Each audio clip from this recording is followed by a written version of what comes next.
your inner child still wants to go to Hogwarts, even though you might be 30 years old. Um,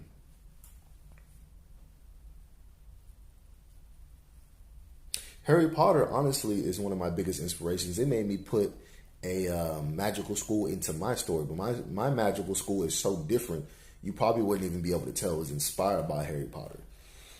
Let me see. But it's not just the school. Like I said, it's the vibe, the childlike wonder, the vibe of exploration that it has. Um, and it's this too. I think a lot of kids, when they read this thing, if it was a kid that was getting abused or bullied at school or bullied at home, right?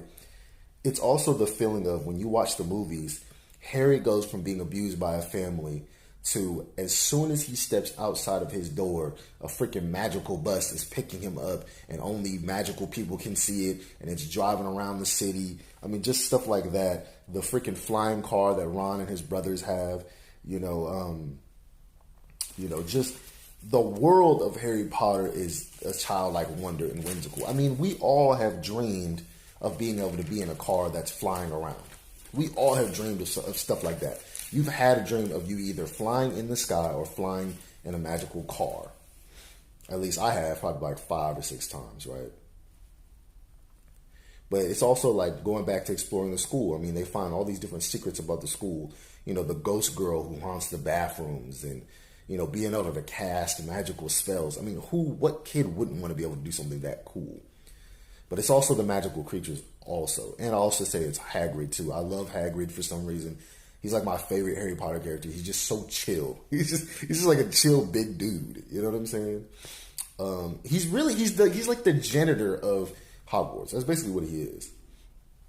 But we all would all love to explore, you know, that school, and that's your inner child, right? And this is another thing that I've realized is that will help you, and that we all do, if we're being honest, is we all want to explore our inner child through writing. So when it comes to writing, you really want to let your inner child peek through. You really want to go back to that younger, innocent child that you were when you were young. And that still lives inside of you as an adult.